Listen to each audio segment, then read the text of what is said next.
নাশকতা মামলায় BNP chairperson Begum Khaleda জিয়ার বিরুদ্ধে গ্রেফতারি পরোয়ানা জারি। যখন অবরুদ্ধ ছিলেন তখন এই মামলা রয়েছে। তিনি এই মামলা ঘটনা সম্পর্কে কিছু জানেন না, তিনি ঘটনাস্থলে ছিলেন না। তারপরে সরকার রাজনৈতিক কারণে মামলা করেছে। কারাগারে পাঠানোর নির্দেশের 3 ঘণ্টা পর জামিন মঞ্জুর মির্জা ফখরুলের।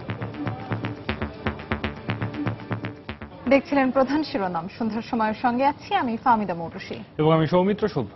এবার অন্যান্য শীর্ষ সংবাদ। মগবাজার মৌচাক ফ্লাইওভারের তেজগাঁও হলি ফ্যামিলি অংশের উদ্বোধন করলেন প্রধানমন্ত্রী। বললেন, চালককে দায়ী করার আগে যত্রতত্র রাস্তা পারাপার বন্ধ করতে হবে।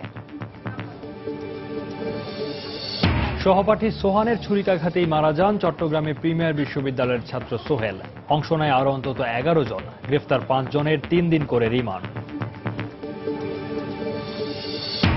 পুনরায় ময়নাতদন্তের জন্য কবর থেকে তোলা হলো তনুর লাশ।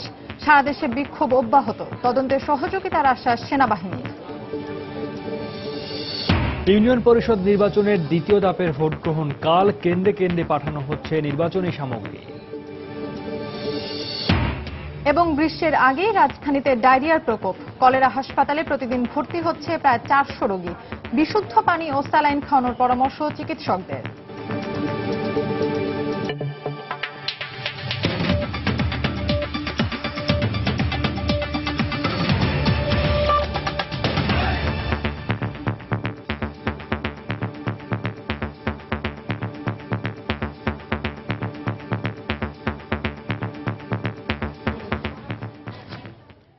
গাড়িতে পেট্রোল বোমা মেরে মানুষ হত্যার অভিযোগে যাত্রাবাড়ী থানায় বিশেষ ক্ষমতা আইনে দায়ের করা মামলায় বিএনপি চেয়ারপারসন বেগম খালেদা জিয়া সহ 28 জনের বিরুদ্ধে গ্রেফতারি পরোয়ানা জারি করেছেন আদালত। বিকেলে ঢাকা মহানগর দায়রা জজ আদালতের বিচারক কামরুল হোসেন মোল্লা মামলাটির অভিযোগপত্র আমলে নিয়ে খালেদা জিয়া সহ অন্য আসামিদের পলাতক দেখিয়ে এই গ্রেফতারি পরোয়ানা জারি করেন। গত বছর 23 জানুয়ারি যাত্রাবাড়ী এলাকায় একটি যাত্রীবাহী বাসে পেট্রোল বোমা মেরে অগ্নিসংযোগ করা হয়। এতে দগ্ধ হয়ে নিহত হন একজন। এই ঘটনায় বেগম খালেদা জিয়াকে হুকুমের আসামি করে যাত্রাবাড়ী থানায় মামলাটি করে পুলিশ। বিকেলে বেগম জিয়ার আইনজীবী বলেন, রাজনৈতিক কারণে এই ধরনের পরোয়ানা দেওয়া হয়েছে। খালেদা জিয়া যখন অবরুদ্ধ ছিলেন তখন এই মামলা রয়েছে। তিনি এই মামলা ঘটনা সম্পর্কে কিছু জানেন না, তিনি ঘটনাস্থলে ছিলেন না। তারপরে সরকার রাজনৈতিক কারণে মামলা করেছে। আদালতের প্রসেস অনুযায়ী আজকে এটা আমলে নেওয়ার জন্য ছিল। আমলে নেওয়ার কারণে যেহেতু শুধু বেগম খালেদা জিয়া নয়, অন্য যারা আসামি আছে তাদের বিরুদ্ধে ওয়ারেন্ট ইস্যু করেছে। আমরা সিনিয়র আইনজীবীদের সাথে ম্যাডামের সাথে আলোচনা করে এই মামলার পদক্ষেপ নেব।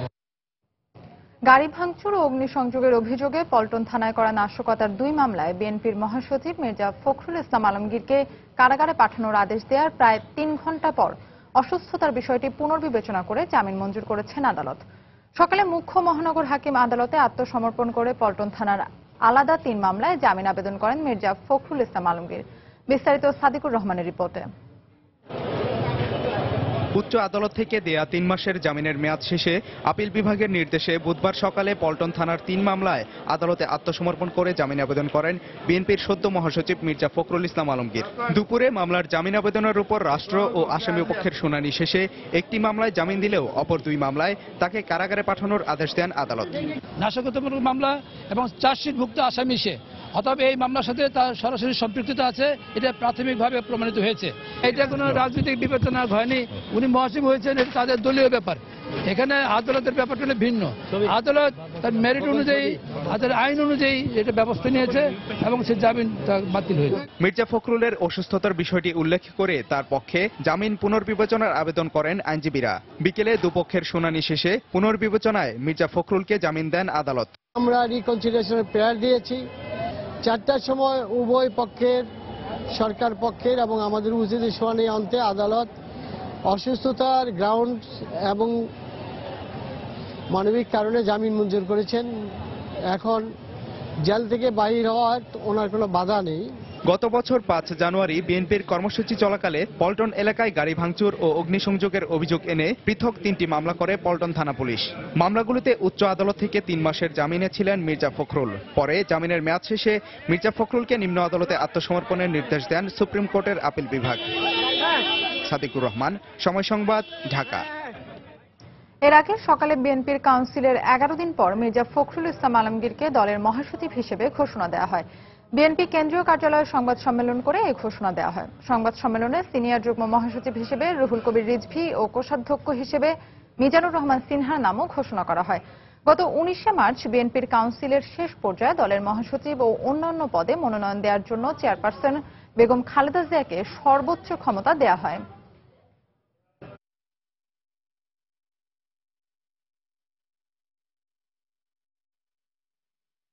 বাংলাদেশ জাতীয়তাবাদী দল বিএনপির মহাসচিব পদে বিএনপির চেয়ারপারসন যাকে মনোনয়ন দান করেছেন তার নাম মির্জা ফখরুল ইসলাম আলমগীর। সিনিয়র যুগ্ম মহাসচিব পদে যাকে মনোনয়ন দান করেছেন তার নাম ঘোষণা করছি অ্যাডভোকেট রুহুল কবির রিজভী। কোষাধ্যক্ষ পদে বিএনপির চেয়ারপারসন যাকে মনোনয়ন দিয়েছেন তিনি হলেন মিজানুর রহমান সিনহা। দর্শক, সন্ধ্যার সময় শুরুতেই জানিয়েছি, গাড়িতে পেট্রোল বোমা মেরে মানুষ হত্যার অভিযোগে যাত্রাবাড়ী থানায় বিশেষ ক্ষমতা আইনে দায়ের করা মামলায় বিএনপি চেয়ারপারসন বেগম খালেদা জিয়া সহ 28 জনের বিরুদ্ধে গ্রেফতারি পরোয়ানা জারি করেছেন আদালত। এই মুহূর্তে গুলশানে বেগম জিয়ার বাসভবনের সামনে রয়েছেন সহকর্মী সজল দাস। সেখানকার অবস্থা জানতে সরাসরি যাচ্ছি তার কাছে। সজল। সৌমিত্র, বিএনপি চেয়ারপারসনের বাসার সামনে রয়েছে এই মুহূর্তে। আমি কিছুক্ষণ আগে এখানে এসেছি। এখানে আসার পর আজকে যে বিএনপি চেয়ারপারসন সহ 28 জনের বিরুদ্ধে যে গ্রেপ্তারি পরোয়ানা জারি করা হয়েছে এ বিষয়ে বিএনপি চেয়ারপারসনের বাসার সামনে যদি যে কোনো ধরনের ব্যতিক্রমী কোনো কিছু যে পুলিশ এসেছে কিংবা পুলিশ এসে বিএনপি চেয়ারপারসনের বাসার এখানে তারা কোনো ব্যবস্থা নিয়েছে কিংবা বাড়তি নিরাপত্তার কোনো ব্যবস্থা, আমি এখানে এসে কিন্তু সেই ধরনের কোনো ব্যবস্থা দেখিনি। যেমনটি দেখছেন আপনি বিএনপি চেয়ারপারসনের বাসার সামনে এই মুহূর্তে বিএনপি চেয়ারপারসনের যে নিরাপত্তা কর্মীরা রয়েছেন, ব্যক্তিগত নিরাপত্তা কর্মীরা, সেই নিরাপত্তা কর্মীরা বসে আছেন ঠিক গেটের পাশে এবং এখানে তাদের বেশ কয়েকজন সদস্যকে আমি দেখছি। কিন্তু বিএনপি চেয়ারপারসনের বিরুদ্ধে যে গ্রেপ্তারি পরোয়ানা জারি করার পর আজকে আপনি জানেন যে আজকে বিএনপি চেয়ারপারসনের বিরুদ্ধে গ্রেপ্তারি পরোয়ানা জারি করা হয়েছে যাত্রাবাড়ী থানার একটি নাশকতার মামলায়। সেই মামলায় গ্রেফতারি পরোয়ানা জারি করার পরে তার বাসার সামনে পুলিশি নিরাপত্তা বাড়ানো কিংবা তার যে নিরাপত্তা রক্ষীরা রয়েছেন তাদের ক্ষেত্রে তাদের পক্ষ থেকে কোনো ধরনের নিরাপত্তা বাড়ানোর কোনো পদক্ষেপ কিংবা বিএনপির যে দলীয় সিনিয়র নেতারা এসে তার বাসায় আসা এ ধরনের কোনো বিষয় এখন পর্যন্ত আমার চোখে পড়েনি। কিছুক্ষণ আগে আমি এখানে এসে নিরাপত্তা বাহিনীর যে বিএনপির চেয়ারপারসনের যে ব্যক্তিগত নিরাপত্তা রক্ষীরা রয়েছেন তাদের সাথে কথা বলেছি। তারা যেমনটি জানিয়েছেন যে তারা শুনেছেন যে বিএনপি চেয়ারপারসনের বিরুদ্ধে একটি গ্রেফতারি পরোয়ানা জারি করা হয়েছে, কিন্তু তার সেই বিষয়টিকে মাথায় নিয়ে যে বাড়তি পুলিশি নিরাপত্তা কিংবা তাদের নিরাপত্তার ক্ষেত্রে যে বাড়ানোর কোনো ব্যবস্থা এ ধরনের কোনো চিন্তা এখনো তারা করেননি। কিন্তু তারা এখানে প্রতিদিনের মতোই অবস্থান করছেন এবং স্বাভাবিক যে অবস্থা সেটাই বিরাজ করছে মূলত বিএনপি চেয়ারপারসনের বাসার সামনে। তো সৌমিত্র, আপনি জানেন যে বিএনপি চেয়ারপারসনের বিরুদ্ধে তিনি সহ যে 28 জনের বিরুদ্ধে গ্রেফতারি পরোয়ানাটি জারি করা হয়েছে বিশেষ ক্ষমতা আইনের একটি মামলায়। এই গ্রেফতারি পরোয়ানা আজকে জারি করেছেন মহানগর দায়রা জজ কামরুল হাসান মোল্লা এবং তিনি সহ গত বছরের জানুয়ারিতে মূলত যাত্রাবাড়ী থানায় গ্লোরি পরিবহনের একটি বাসে অগ্নিসংযোগ করা হয় এবং সেখানে 29 জন যাত্রী আহত হন এবং পরবর্তীতে একজন যাত্রী অবশ্য সেখানে মারাও যান। মূলত এই ঘটনাকে কেন্দ্র করে একটি মামলা দায়ের করা হয় যাত্রাবাড়ী থানায় এবং সেই মামলার প্রেক্ষিতে আজকে মহানগর দায়রা জজ কামরুল হাসান মোল্লা একটি গ্রেফতারি পরোয়ানা জারি করেন বেগম খালেদা জিয়ার বিরুদ্ধে। তো আমি আছি বেগম খালেদা জিয়ার বাসার সামনে। এখন পর্যন্ত ব্যতিক্রমী কোনো কিছু আমার চোখে পড়েনি। তো এই ছিল এখান থেকে আমার কাছে সবশেষ। সৌমিত্র। সহকর্মী সজল দাস জানাচ্ছিলেন গুলশানে বেগম জিয়ার বাসভবনের সামনে থেকে। বহুল আলোচিত মগবাজার মৌচাক ফ্লাইওভারের তেজগাঁও থেকে হলি ফ্যামিলি হাসপাতাল পর্যন্ত অংশের উদ্বোধন করেছেন প্রধানমন্ত্রী শেখ হাসিনা। উদ্বোধনের পরপরই যান চলাচলের জন্য খুলে দেওয়া হয় 2 কিলোমিটার অংশ। সকালে রাজধানীর বেইলি রোডের অফিসার্স ক্লাবে মগবাজার মৌচাক ফ্লাইওভারের উদ্বোধন অনুষ্ঠানে যোগ দিয়ে প্রধানমন্ত্রী বলেন, রাজধানীর জীবনযাত্রা সহজ করতে কাজ করছে সরকার। এ সময় প্রধানমন্ত্রী দুর্ঘটনা প্রতিরোধে নাগরিকদের সচেতন হওয়ার আহ্বান জানান। মৌচাক মগবাজারকে বলা হয় রাজধানীর জটিলতম যানজটপূর্ণ এলাকার একটি। এই এলাকা পার হতে ঘন্টার পর ঘন্টা সময় লেগে যায় নগরবাসীর। তাই রাজধানীবাসীর সময় এবং অর্থ বাঁচাতে নির্মাণ করা হলো নতুন এই উড়াল সেতু। মগবাজার মৌচাক উড়াল সেতুর 7 রাস্তা থেকে হলি ফ্যামিলি হাসপাতাল পর্যন্ত এই অংশের দৈর্ঘ্য প্রায় 2 কিলোমিটার আর পুরো উড়াল সেতুর দৈর্ঘ্য হবে প্রায় 9 কিলোমিটার, যা নির্মাণে সহযোগিতা করছে সৌদি সরকার। অনাড়ম্বরপূর্ণ অনুষ্ঠানে উড়াল সেতুর এই অংশের উদ্বোধন করেন প্রধানমন্ত্রী শেখ হাসিনা। এ সময় প্রধানমন্ত্রী বলেন, মানুষের ক্রয় ক্ষমতা বাড়ছে আর এজন্যই রাস্তায় বাড়ছে যানবাহন। আর এ অবস্থায় ট্রাফিক আইন মেনে চলতে সকলের প্রতি আহ্বান জানান তিনি। যত্রতত্র হঠাৎ করে রাস্তার মাঝখান দিয়ে দৌড় দিয়ে পার হতে যাওয়া, এগুলি বন্ধ করতে হবে। বেশিরভাগ দুর্ঘটনা কিন্তু এই কারণেই ঘটে থাকে। যারা ওই ড্রাইভারের দোষ দিয়ে ড্রাইভারকে হাতুড়ে মারতে যান, তাদেরকে আমি অনুরোধ করবো যে সবার আগে দেখবেন যে অ্যাক্সিডেন্টটা কার জন্য হলো, এবং এখানে ট্রাফিক পুলিশকেও একটু সচেতন থাকতে হবে যে নাগরিকরা যেন এইভাবে ব্যবহার না করে, সেটা আপনারা দেখবেন। শেখ হাসিনা বলেন, সরকারিভাবে গণপরিবহন আরো বাড়ানোর উদ্যোগ নিয়েছে সরকার, যদিও বিআরটিসি এবং রেল বন্ধে চাপ ছিল বিশ্ব ব্যাংকের। 96 সালে সরকার আসার পরে শুনলাম আমাদের বিআরটিসি লোকসানি প্রতিষ্ঠানটা বন্ধ করে দেওয়া হবে, এবং এটা নাকি একটা আন্তর্জাতিক সংস্থার পরামর্শ। কার পরামর্শ বুঝতেই পারেন। আমার কথা ছিল যে এটা বন্ধ হবে কেন, আর এটা লোকসান হবে কেন। আজকে কিন্তু এটা একটা লাভজনক প্রতিষ্ঠানে পরিণত হয়েছে, কারণ এটা তো জনসেবা দেয়। কাজে জনসেবার দিকে আমাদের একটু দৃষ্টি দিতে হবে। নতুন উড়াল সেতু খুলে দেয়ায় উচ্ছ্বসিত এলাকার মানুষ। বাচ্চাদের নিয়ে তাড়াতাড়ি স্কুলে পৌঁছাতে পারবো। মগবাজার, মালিবাগ, মৌচাক এলাকাবাসীর জন্য অনেক উপকার। বাই লেন হয়ে যারা যাবে ঢাকার বাইরে, তাদের জন্য আরো সুফল। যে সময়টা বাঁচলো আর কি, আমরা সেটা বলতে আসতেছিলাম দুইজনে আর কি, যে খুবই চমৎকার একটা কাজ করেছে শেখ হাসিনা। আগে ঘন্টার পর ঘন্টা বসে থাকতে হতো, এখন আর লাগবে না মনে হয় আর কি। আরো যে কাজগুলি এখনো বাকি আছে, এগুলি যাতে তাড়াতাড়ি সম্পন্ন হয়, আমি সরকারের কাছে এই অনুরোধ করব। এবছর জুনে বাংলা মোটর থেকে মগবাজার মোড় হয়ে মৌচাক পর্যন্ত উড়াল সেতুর দ্বিতীয় অংশ খুলে দেয়া হবে। আর পরবর্তীতে চালু হবে শান্তিনগর থেকে রাজারবাগ মালিবাগ হয়ে রামপুরা পর্যন্ত উড়াল সেতুর তৃতীয় অংশ। শাহ আলী জয়, সময় সংবাদ, ঢাকা। সহপাঠী সোহানের ছুরিকাঘাতে মৃত্যু হয়েছে চট্টগ্রাম প্রিমিয়ার বিশ্ববিদ্যালয়ের ছাত্র নাসিম আহমেদ সোহেলের। মাত্র 1 মিনিটের এই কিলিং মিশনে সোহান ছাড়াও সরাসরি অংশ নিয়েছে অন্তত 12 জন শিক্ষার্থী ও বহিরাগত। ঘটনার সময়ের সিসিটিভির ফুটেজ দেখে এদের প্রত্যেককেই শনাক্ত করেছে পুলিশ।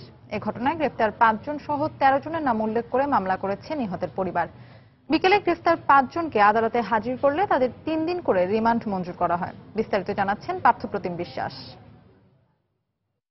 নগরীর প্রবর্তক মোড়ে প্রিমিয়ার বিশ্ববিদ্যালয়ের প্রশাসনিক ভবন এবং ক্যাম্পাসের দ্বিতীয় তলায় লাগানো সিসিটিভি ক্যামেরার ফুটেজে পাওয়া গেছে সোহেল হত্যার পুরো চিত্র। দুপুর ঠিক 1 মিনিটে ক্যাম্পাসে প্রবেশ করে ছাত্রলীগের একাংশের নেতাকর্মীরা। তাদের সবারই হাতে ছিল ধারালো অস্ত্র।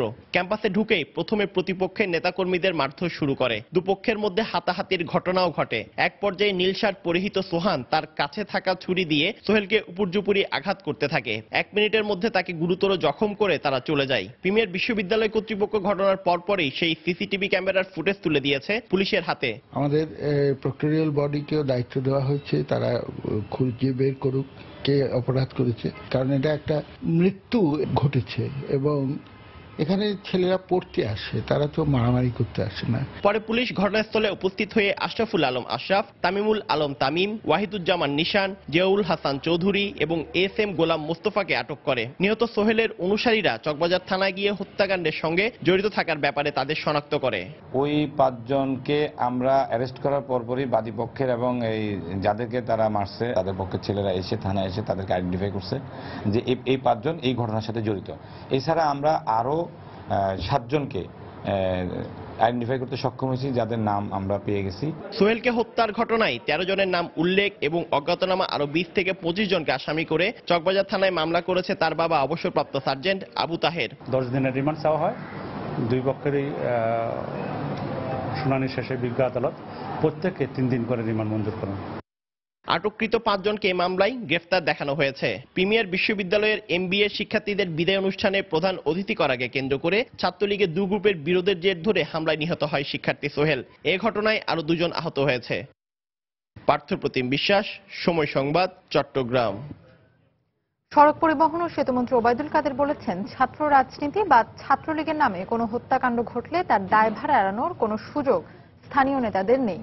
প্রিমিয়ার বিশ্ববিদ্যালয়ের ছাত্র সোহেল হত্যার ঘটনায় সরকার কঠোর অবস্থানে রয়েছে বলে জানান মন্ত্রী। ছাত্রলীগ না করুক, ছাত্রলীগের নামে হচ্ছে, অনুপ্রবেশকারী যাই বলুন, কিন্তু ছাত্রলীগের নামে তো এটা হচ্ছে। সেই বাস্তবতাকে কি আমরা অস্বীকার করতে পারব? আমরা কঠোর অবস্থানে আছি। এই ঘটনার সঙ্গে যারাই জড়িত বিচার তাদের তবেই। সন্ধ্যার সময় আরো থাকছে। নিয়োগে আগের নিয়ম বহালের দাবিতে সিনিয়র স্টাফ নার্সদের বিক্ষোভ, সড়ক অবরোধ। ছত্রভঙ্গ করতে পুলিশের জল কামান ও কাঁদানে গ্যাস নিক্ষেপ।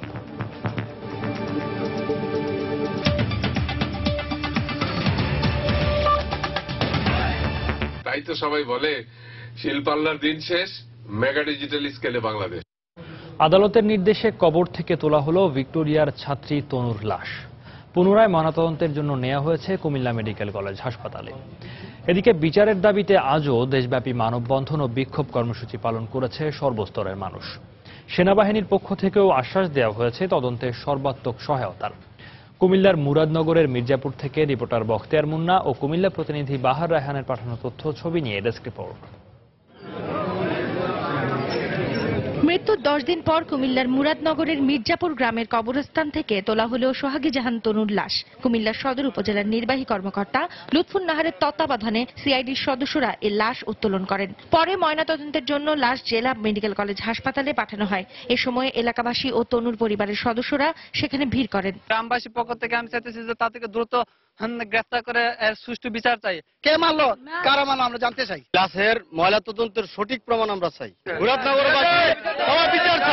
আমি তো বাবা, আমি তো চাই এটা যত দ্রুতভাবে ধরা যায়। আমি যখন আজকে 10 দিন হলো পাইলাম না, কোনো ক্লুই পাইলাম না, কেউ আমার বলে নাই। আদালতের নির্দেশনা মতে উত্তোলন করা হয়েছে লাশ এবং সুরতাল করা হয়েছে। পুলিশ এবং সিআইডি ময়না তদন্তের জন্য নেওয়া হয়েছে। এদিকে তনু হত্যাকাণ্ডে জড়িতদের শাস্তি নিশ্চিতে তদন্তকারী সংস্থাকে সব ধরনের সহযোগিতার আশ্বাস দিয়েছে সেনাবাহিনী। তদন্তকারী সংস্থাকে প্রথম থেকে সর্বাত্মক সাহায্য সহযোগিতা করে আসছি, এখনো করছি এবং আগামীতেও সেই সহযোগিতা আমরা অব্যাহত রাখবো বলে দৃঢ় প্রত্যয় ব্যক্ত করছি। সেনাবাহিনী দেশের প্রচলিত আইনের প্রতি শ্রদ্ধাশীল। এ ব্যাপারে সকলের দায়িত্বশীল বক্তব্য প্রচার করা একান্তভাবে কাম্য। সেনাবাহিনীও প্রত্যাশা করে দ্রুত তদন্তের মাধ্যমে দোষী ব্যক্তিদের বিচারের কাঠগড়ায় দাঁড় করানো হোক। অন্যদিকে তনুর হত্যাকাণ্ডের সঙ্গে জড়িতদের দ্রুত গ্রেফতার ও বিচারের মুখোমুখি করার দাবিতে বরিশাল অশ্বিনী কুমার টাউন হলের সামনের সদর রোড অবরোধ করে বিক্ষোভ করে বিভিন্ন শিক্ষা প্রতিষ্ঠানের শিক্ষার্থীরা। একই দাবিতে কুমিল্লা সহ দেশের বিভিন্ন স্থানে মানববন্ধন করে সর্বস্তরের মানুষ। তনু হত্যা 10 দিন পেরিয়ে গেছে, এখনো এর কোনো সুবিচার হচ্ছে না কেন?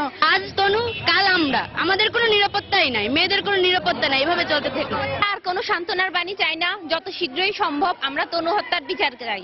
20 মার্চ রাতে কুমিল্লা সেনানিবাস এলাকায় তনুর লাশ পাওয়া যায়। এই ঘটনায় তার বাবা ইয়ার হোসেন বাদী হয়ে অজ্ঞাতনামা আসামিদের বিরুদ্ধে হত্যা মামলা দায়ের করেন। পরে মামলাটি অধিকতর তদন্তের জন্য সিআইডিতে হস্তান্তর করা হয়।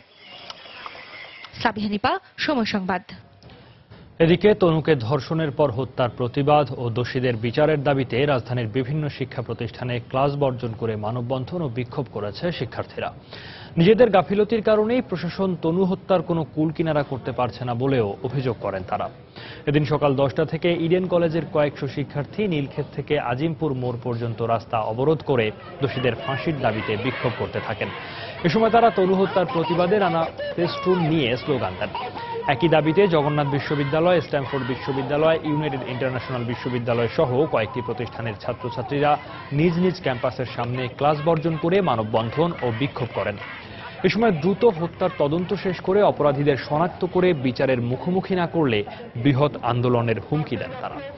সাধারণ শিক্ষার্থীদের মানববন্ধন ও বিক্ষোভে বাংলাদেশ ছাত্রলীগ, ছাত্র ইউনিয়ন, গণজাগরণ মঞ্চ সহ কয়েকটি সামাজিক ও রাজনৈতিক সংগঠন সংহতি প্রকাশ করে। এখনো খুনিদের শনাক্ত করা হয়নি, এটা অবশ্যই প্রশাসনের গাফিলতি। স্বাধীনতার 45 বছর পরেও কেন মেয়েরা স্বাধীনতা পায় নাই? আমি প্রশাসনের কাছে জানতে চাই, কি অপরাধ ছিল তনুর? দেশে আমাদের তো কোনো নিরাপত্তা নেই, মেয়ে হয়ে জন্মানোটাই কি আমাদের অপরাধ? তনু বাংলাদেশের আজকে এক নতুন মানচিত্র। দেশ 1971 25 মার্চ রাতে সেদিন যে হাজারো নারী, হাজারো তনু ধর্ষণ হয়েছিল, আজকে দেশ স্বাধীন হওয়ার পরেও তনুরা ধর্ষণ হয়। এর কি জবাব দিবে প্রশাসন? যারা সমাজের সচেতন তারা কেন আজকে চুপ করে আছে? এটা এই জন্যই আমরা মানববন্ধন পালন করছি। আমরা চাই এটা সুষ্ঠু তদন্ত হোক এবং এর মাধ্যমে যে ধর্ষণের শিকার হয়েছে তার পরিবার যথার্থ বিচারটাই পাক। আর কোনো নারী যাতে ধর্ষণ না হয় সেটাই আমরা দাবি জানাই। তনু হত্যার তদন্তে কোনো গাফিলতি করা হচ্ছে না জানিয়ে স্বরাষ্ট্রমন্ত্রী আসাদুজ্জামান খান কামাল বলেছেন, অপরাধী যেই হোক খুব দ্রুতই তাকে আইনের আওতায় আনা হবে। বিকেলে জাতীয় প্রেস ক্লাবে এক অনুষ্ঠান শেষে সাংবাদিকদের সঙ্গে কথা বলেন তিনি। আমরা অতীতে সবগুলো হত্যাকাণ্ড আমরা উদ্ঘাটন করেছি এবং এই ব্যাপারেও আমরা হত্যাকাণ্ড উদ্ঘাটন করব। কেউ আইনের ঊর্ধ্বে নয়, যেই হত্যা করে থাকে তাকে আমরা অবশ্যই ধরব। আমরা সেই প্রচেষ্টা হচ্ছে, এখানে কোনো গাফিলতি হচ্ছে না। মৃত্যুদণ্ডপ্রাপ্ত জামায়াত নেতা মতিউর রহমান নিজামীর রিভিউ আবেদনের শুনানির দিন ধার্যের জন্য আবেদনটি আপিল বিভাগের পূর্ণাঙ্গ বেঞ্চে পাঠিয়েছে সুপ্রিম কোর্টের চেম্বার আদালত। এ বিষয়ে আগামী 3 এপ্রিল আপিল বিভাগের শুনানির দিনও ধার্য করেন আদালত। দুপুরে চেম্বার বিচারপতি মির্জা হোসেইন হায়দার রাষ্ট্রপক্ষের এক আবেদনের পরিপ্রেক্ষিতে এই আদেশ দেন। এর আগে মঙ্গলবার মৃত্যুদণ্ডের রায়ের বিরুদ্ধে রিভিউ আবেদন করেন নিজামী। বুদ্ধিজীবী হত্যাসহ 3টি মানবতা বিরোধী অপরাধের দায়ে গত 15ই মার্চ আলবদর নেতা নিজামীর মৃত্যুদণ্ড বহাল রেখে পূর্ণাঙ্গ রায় প্রকাশ করেন আপিল বিভাগ।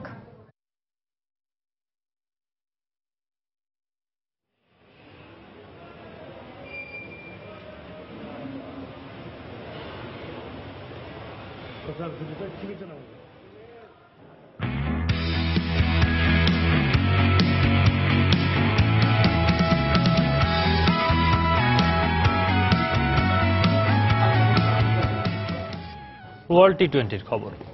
টি-20 বিশ্ব আসরের প্রথম সেমিফাইনালে মুখোমুখি হচ্ছে নিউজিল্যান্ড ও ইংল্যান্ড। দিল্লির ফিরোজ শাহ কোটলায় টস জিতে নিউজিল্যান্ডের বিপক্ষে বোলিংয়ের সিদ্ধান্ত নিয়েছে ইংল্যান্ড। আমরা একটু সরাসরি মাঠে যাচ্ছি, দেখে আসি মাঠে নামার আগের সময়টুকু একটু সরাসরি দেখে আসি। This tournament was, where is Brendan McCullum? How are they going to survive without the leadership and the top order explosiveness of McCullum? Now it's all about the bowlers. Santner, Ish Sodhi, and to a lesser degree, Mitchell McClenaghan and Adam Milne. So a testament that there's some skill and ability in conditions that, well, not what they find in New Zealand. And this pitch out here now is more akin to what they will see at Eden Park or Basin Reserve. So it's been a good campaign, but now they're at the knockout stages. Pressure does begin. Resisted the temptation to bring in 2 experienced bowlers in Bolton and Southey. They're stuck with plan A, stuck with their spinners. Put Milne back in. I think that was the obvious choice for them. No Brendan McCullum, but there is Martin Guptill, who's in fantastic form. Rested in the last game. Just a precaution, really. Make sure he was ready here, and he will be ready.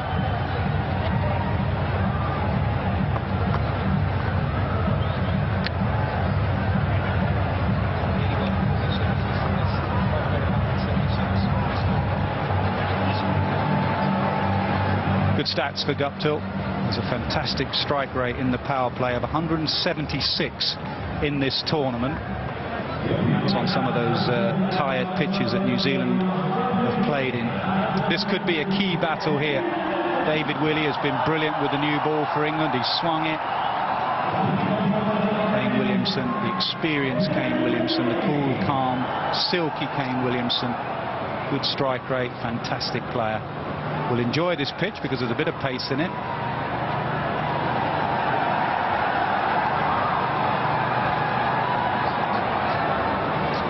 Willie has swung that new ball. 3 of the 4 games in his first over, he's got a wicket. Any time he didn't get a wicket was against South Africa when England were poor with the new ball. And he's got some danger men out as well. Got Dilshan out the other day here. He got Shazad out early as well. How does Guptill go with the ball swinging back in? Well, he's normally all right. He's used to it, of course.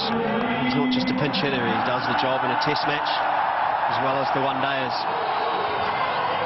But I think David Willey, very much an underrated member of the side. By international standards, just a medium pacer, but it's the ability to swing the ball back. He'll be targeting the stumps and looking at Guptill's pads. But here we go. Up and over. That's what Guptill thinks of semi-final cricket. You bowl short, you bowl wide, any delivery, I'm coming after you. This is all about nerve. Who can hold their nerve? সরাসরি ছিলাম দিল্লির ফিরোজ শাহ কোটলা স্টেডিয়ামে। England এবং নিউজিল্যান্ডের মধ্যকার টি-20 বিশ্বকাপের প্রথম সেমিফাইনালের প্রথম বলটি দেখে আসলাম।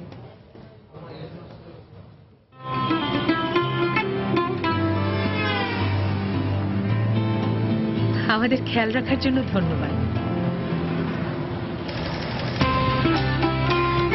দেশটাকে এগিয়ে নেবার জন্য ধন্যবাদ। কেউ না বুঝলেও আমরা বুঝি। প্রতিদিনের জীবনে একটু ধন্যবাদ সবারই পাওনা, আর তাই সকল গ্রাহকের জন্য রবি নিয়ে এলো ধন্যবাদ প্রোগ্রাম, যেখানে সবার জন্য থাকছে কিছু না কিছু। রবি। সিনিয়র স্টাফ নার্স নিয়োগের ক্ষেত্রে আগের নিয়ম বহাল রাখার দাবিতে বিক্ষোভ করেছে বাংলাদেশ ডিপ্লোমা বেকার নার্সেস অ্যাসোসিয়েশন ও Bangladesh basic graduate nurses society. সম্প্রতি পিএসসি প্রকাশ করা বিজ্ঞপ্তি বাতিলের দাবিতে শাহবাগে প্রায় 2 ঘন্টা সড়ক অবরোধ করে রাখে তারা। অবরোধের কারণে এ সময় শাহবাগ এলাকায় যান চলাচল বন্ধ থাকে। এক পর্যায়ে অবরোধকারীদের ছত্রভঙ্গ করে দেয় পুলিশ। এ সময় আন্দোলনকারীদের বেধড়ক পেটায় তারা। আন্দোলনকারীদের ছত্রভঙ্গ করতে জলকামান ও কাঁদানে গ্যাস ছোড়ে পুলিশ। সাদা পোশাকধারী কিছু পুলিশকে এ সময় পেপার স্প্রে ছুড়তে দেখা যায়। পুলিশের লাঠি পেটায় এই দুই সংগঠনের প্রায় 20 জন আহত হয়েছেন। গুরুতর আহতদের ঢাকা মেডিকেল হাসপাতালে ভর্তি করা হয়েছে।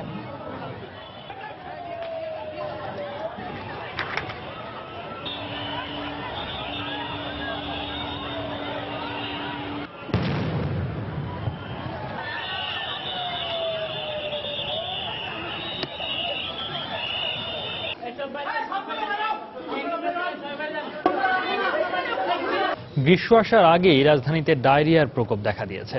আইসিডিডিআরবির তথ্য মতে মহাখালী কলেরা হাসপাতালে গড়ে প্রতিদিন ডায়রিয়া রোগী ভর্তি হচ্ছেন প্রায় 400 জন।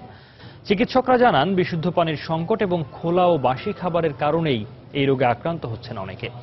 এদিকে ডায়রিয়ায় আক্রান্ত রোগীকে বেশি করে স্যালাইন খাওয়ানোর পরামর্শ চিকিৎসকদের। ফখরুল শাহিনের রিপোর্ট। উপরে ঝুলছে স্যালাইনের ব্যাগ, বিছানায় শুয়ে অপলক তাকিয়ে রয়েছে রসিন। ডায়রিয়ায় আক্রান্ত হয়েই চঞ্চলতা হারিয়েছে 18 মাসের এই শিশু। শুধু রসিন নয়, মহাখালী কলেরা হাসপাতালের সারি সারি বিছানায় অনেকটা নিথর পড়ে আছে ডায়রিয়ায় আক্রান্ত শত শিশু। টাইমে যেমন পায়খানা করছে বাড়লি, তারপরে যেমন 6টা 7টা বাজে একেবারে মানে পাতলা পায়খানা। ভর্তি নিল, নেওয়ার পরে বেবিজিং দিল আর এই স্যালাইন দিছে, বলছে বাথরুম হইলে খাওয়াবেন। পাতলা পায়খানা, বমি, জ্বর, তো ওষুধ দিছে, স্যালাইন দিছে, পরে এখন একটু অবস্থা একটু জ্বরটা কমছে, আর পাতলা পায়খানাটা একটু কমছে। বয়স্করাও রেহাই পাচ্ছেন না পানিবাহিত এই রোগ থেকে। সকালে খাওয়া দাওয়া করার পর থেকে মানে পাতলা পায়খানা শুরু হয়েছে। যতদূর সম্ভব হয়তো খোলা খাবার খাইছিলাম। চাকরি করি, বিভিন্ন জায়গায় ঘুরে করি, যার জন্য গরমের থেকে এই কারণটা হচ্ছে। প্রতি বছর গরম এলেই ডায়রিয়ায় আক্রান্ত রোগীর সংখ্যা বাড়ে বলে জানান আইসিডিডিআরবির প্রধান চিকিৎসক। যে সময় পানি বেশি লাগছে এবং সবসময় সেটা নিরাপদ পানি নয়, সেই কারণে আমরা জীবাণুযুক্ত পানি সবসময় পানি না, এই জন্য খাবারের সঙ্গে পানির সঙ্গে জীবাণু যাচ্ছে। এই গরমের সময় খাবার দাবার চট করে নষ্ট হয়ে যায়। খাবারটা যদি সেটাকে আবার ঠিক মতো না করে নিয়ে, বা যদি সে বাসি বা পচা খাবার যদি আমরা খেয়ে ফেলি, ওই খাবারের সঙ্গে জীবাণুগুলো ঢুকছে আমার ভিতরে। তবে সচেতন থাকলে অনেকেই এই রোগ থেকে রেহাই পেতে পারে বলে জানান তিনি। প্রত্যেকবার খাবারের আগে এবং ওয়াশরুম থেকে আসার পরে সাবান দিয়ে ভালো করে হাত ধুয়ে না, এবং পয় নিষ্কাশন ব্যবস্থাটা এটাও খেয়াল রাখতে হবে, যেন যা আপনার ময়লা যা হচ্ছে সেটা সঠিকভাবে ডিসপোজ অফ করা যায়। গবেষকরা বলছেন, প্রতি বছর দেশে প্রায় 70% শিশু আক্রান্ত হয় পানিবাহিত রোগে। তাই শিশুদের প্রতি আরো বেশি যত্নশীল হওয়ার পরামর্শ তাদের। ফখরুল শাহিন, সময় সংবাদ, ঢাকা। বাংলাদেশ ব্যাংকের রিজার্ভের চুরি হওয়া 8 কোটি 10 লাখ ডলারের মধ্যে 3 কোটি 10 লাখ ডলার ফেরত পাওয়ার সম্ভাবনা রয়েছে বলে জানিয়েছেন ফিলিপিন্স সিনেটর প্রেসিডেন্ট রাজ ব্রেক্টো। ফিলিপিন্সের সংবাদ মাধ্যমকে দেয়া এক সাক্ষাৎকারে তিনি আরো বলেন, এর মধ্যে কিমং এর সোলায়ার ক্যাসিনো থেকেই 1 কোটি 40 লাখ ডলার উদ্ধার সম্ভব। গতকাল ফিলিপিন্স সিনেটের দুর্নীতি বিরোধী ব্লু রিবন কমিটির জিজ্ঞাসাবাদে কিমং জানান, সোলায়ার ক্যাসিনোয় 46 লাখ 30 হাজার ডলার রয়েছে। এছাড়া অংয়ের আরেক প্রতিষ্ঠান স্টার্ন হাওয়াই লেজার কোম্পানিতে রয়েছে 1 কোটি ডলার। কিম দাবি করেন, রূপান্তর হওয়া 1 কোটি 70 লাখ ডলার এখনো ফিলরেমেই রয়েছে। এসব বিবেচনায় রাজ ব্রেক্টো বলছেন, রিজার্ভের চুরি হওয়া অর্থের মধ্যে মাত্র 3 কোটি 10 লাখই বাংলাদেশ ফেরত পেতে পারে। সন্ধ্যার সময় আরো থাকছে। Foot was behind the line, so joy for Australia. They go through to the final. উত্তেজনাপূর্ণ সেমিফাইনালে জয় পেল অস্ট্রেলিয়ার নারী ক্রিকেট দল। ইংল্যান্ডকে 5 রানে হারিয়ে টানা চতুর্থবারের মতো ফাইনালে বর্তমান চ্যাম্পিয়ন অজি নারীরা।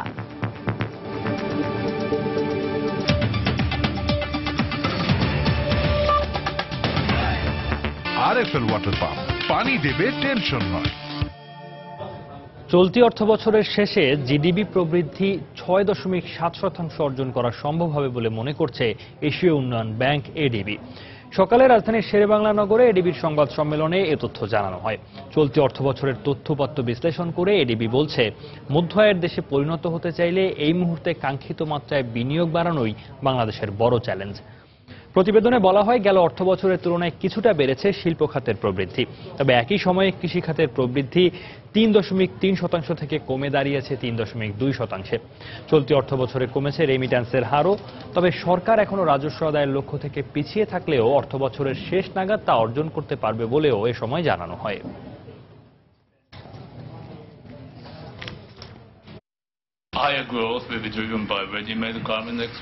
বর্তমান অর্থনৈতিক অবস্থা বিবেচনায় জিডিপির হার বাড়ছে। এডিবি মনে করছে চলতি অর্থবছরের শেষে জিডিপির প্রবৃদ্ধি হতে পারে 6.7%, যা আগামী 2016-17 অর্থবছরে বেড়ে দাঁড়াবে 6.9%। তৈরি পোশাক খাতের রপ্তানি হার এবং অভ্যন্তরীণ ভোক্তা খরচ বাড়ায় এর ইতিবাচক প্রভাব পড়ছে জিডিপিতে।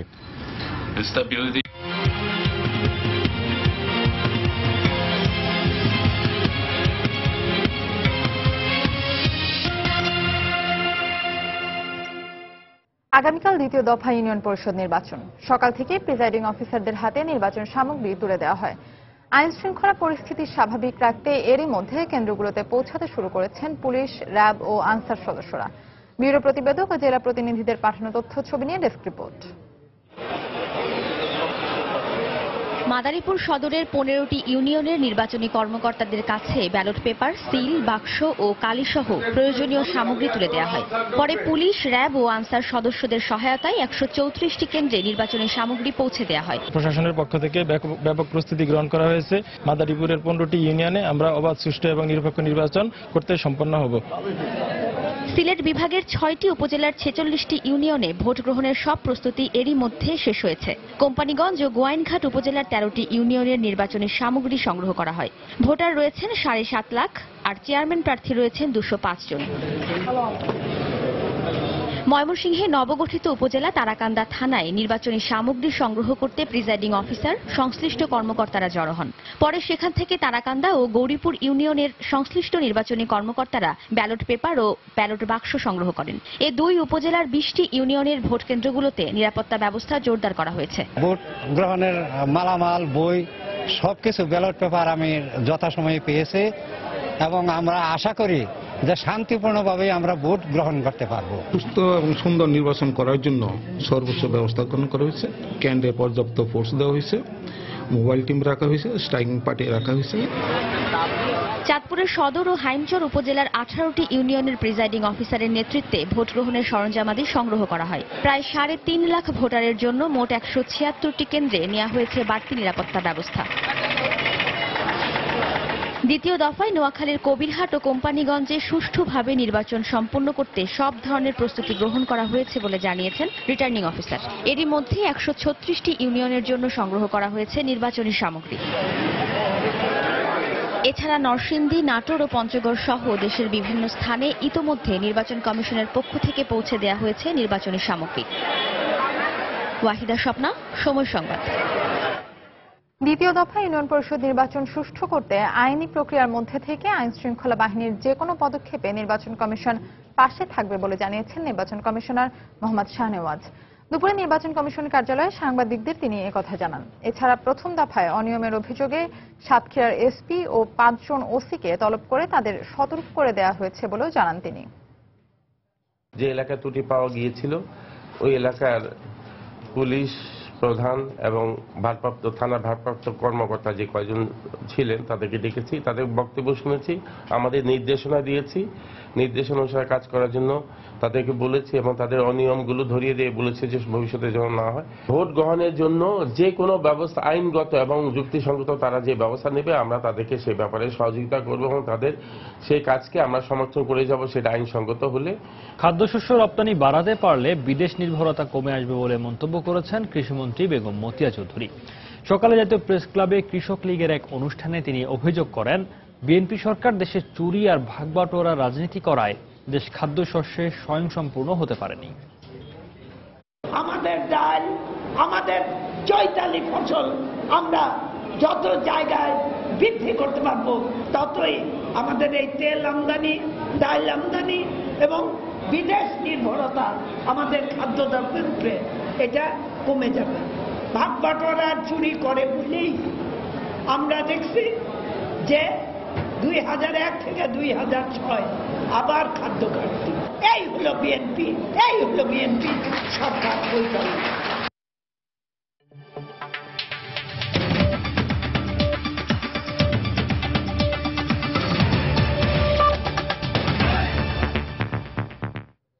কেবল বিধানসভা নির্বাচন নয়, 2019 সালে ভারতের কেন্দ্রীয় নির্বাচনেও বিজেপিকে হারাবে তৃণমূল, এমন বক্তব্যই দিলেন তৃণমূল নেত্রী মমতা বন্দ্যোপাধ্যায়। মঙ্গলবার পুরুলিয়ায় এক নির্বাচনী সমাবেশে মমতা কংগ্রেস, বামফ্রন্ট ও বিজেপির কঠোর সমালোচনা করেন। এদিকে কলকাতায় মিট দ্য প্রেস অনুষ্ঠানে পশ্চিমবঙ্গের শাসক তৃণমূল কংগ্রেসকে তীব্র ভাষায় আক্রমণ করেন বিজেপির সর্বভারতীয় সভাপতি অমিত শাহ। কলকাতা প্রতিনিধি সুব্রত আচার্যের তথ্য ছবি নিয়ে ডেস্ক রিপোর্ট। আর মাত্র কয়েকদিন পরেই 6 দফায় অনুষ্ঠেয় পশ্চিমবঙ্গ বিধানসভা নির্বাচনের প্রথম দফায় ভোট শুরু হচ্ছে জঙ্গলমহল সহ মাওবাদী প্রভাবিত জেলাগুলোতে। পশ্চিম মেদিনীপুর, বাঁকুড়া, পুরুলিয়া জেলায় চলছে রাজনৈতিক দলসমূহের শীর্ষ নেতাদের জোর প্রচারণা। এরই ধারাবাহিকতায় মঙ্গলবার তৃণমূল সভানেত্রীর প্রচারণায় নিশানা ছিল প্রতিপক্ষ বামফ্রন্ট, কংগ্রেস ও বিজেপি। 2016 সিপিএম কংগ্রেস বিজেপিকে হারাবো, আর 2019 দিল্লিতে বিজেপিকে হারাবো, এটা মাথায় রাখবেন। আগামী দিনে এই লড়াইয়ের জন্য আপনাদের ভালোবাসা চাই। একই দিন কলকাতায় বিজেপি আয়োজিত মিট দ্য প্রেস অনুষ্ঠানে প্রধান বক্তা হিসেবে দলের সভাপতি অমিত শাহ মমতা সরকারের কড়া সমালোচনা করেন।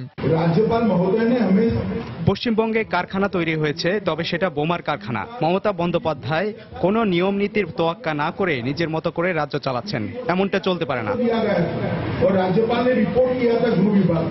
এদিকে জঙ্গলমহলে শেষ মুহূর্তের প্রচারণা চালাচ্ছেন সেলিব্রিটি প্রার্থীরা। মঙ্গলবার মেদিনীপুরে কংগ্রেসের পক্ষে প্রচারণা চালান অভিনেতা ও কংগ্রেসের রাজ্যসভা সদস্য রাজ বাবর। আগামী 4 এপ্রিল শুরু হচ্ছে পশ্চিমবঙ্গের 6 পর্ব ভোটের প্রথম পর্ব। তৃণমূল, বিজেপি, বামফ্রন্ট এবং কংগ্রেস ছাড়াও আমরা নির্যাতিত নামের একটি সামাজিক সংগঠন এই নির্বাচনে অংশ নিচ্ছে। সময় সংবাদ, কলকাতা।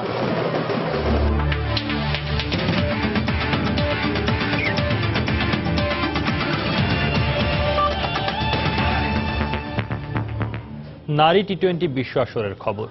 ইংল্যান্ডকে 5 রানে হারিয়ে টানা চতুর্থবারের মতো ফাইনাল নিশ্চিত করল অস্ট্রেলিয়া। প্রথম সেমিফাইনালে টস হেরে আগে ব্যাট করে 6 উইকেট 132 রান করে বর্তমান চ্যাম্পিয়ন অস্ট্রেলিয়া। জবাবে ব্যাট করতে নেমে অজি বোলারদের নিয়ন্ত্রিত বোলিংয়ে 7 উইকেট 127 রানে থেমে যায় ইংলিশদের ইনিংস। দিল্লির ফিরোজ শাহ কোটলা স্টেডিয়ামে ব্যাটিংয়ে নেমে শুরুটা দুর্দান্ত করে অস্ট্রেলিয়া।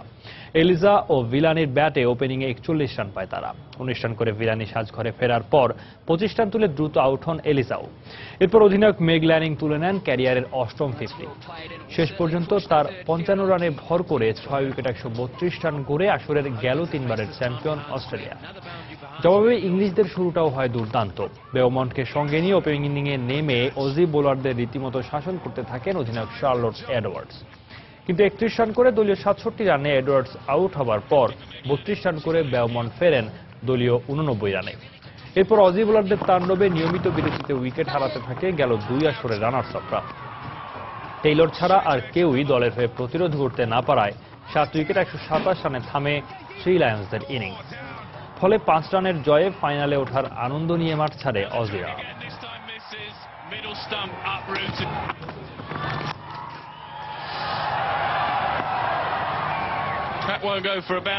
টি-20 বিশ্ব আসরের প্রথম সেমিফাইনালে মুখোমুখি হয়েছে নিউজিল্যান্ড ও ইংল্যান্ড। দিল্লির ফিরোজ শাহ কোটলায় টস জিতে নিউজিল্যান্ডের বিপক্ষে বোলিং করছে ইংল্যান্ড। আমরা সরাসরি ম্যাচের কিছু অংশ দেখে আসি।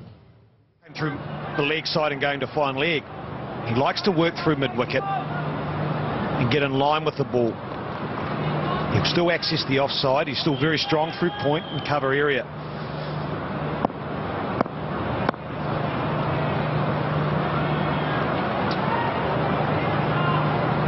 Just 15 for Guptill this evening, 12 deliveries.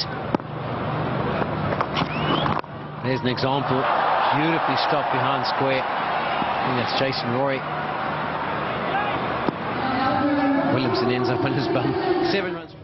সরাসরি ছিলাম দিল্লির ফিরোজ শাহ কোটলায় ইংল্যান্ড ও নিউজিল্যান্ডের মধ্যকার প্রথম সেমিফাইনাল ম্যাচের কিছু অংশ দেখে এলাম। সন্ধ্যার সময় এই পর্যায়ে শীর্ষ সংবাদ জানিয়ে দিচ্ছি আরেকবার। নাশকতার মামলায় বিএনপি চেয়ারপারসন বেগম খালেদা জিয়ার বিরুদ্ধে গ্রেপ্তারি পরোয়ানা জারি। কারাগারে পাঠানোর কয়েক ঘন্টার মধ্যেই জামিনে মুক্ত হলেন মির্জা ফখরুল। মগবাজার মৌচাক ফ্লাইওভারের তেজগাঁও হলি ফ্যামিলি অংশের উদ্বোধন করলেন প্রধানমন্ত্রী। বললেন, চালককে দায়ী করার আগে যত্রতত্র রাস্তা পারাপার বন্ধ করতে হবে। সহপাঠী সোহানের ছুরিকাঘাতেই মারা যান চট্টগ্রামে প্রিমিয়ার বিশ্ববিদ্যালয়ের ছাত্র সোহেল। অংশ নেয় আর অন্তত 11 জন।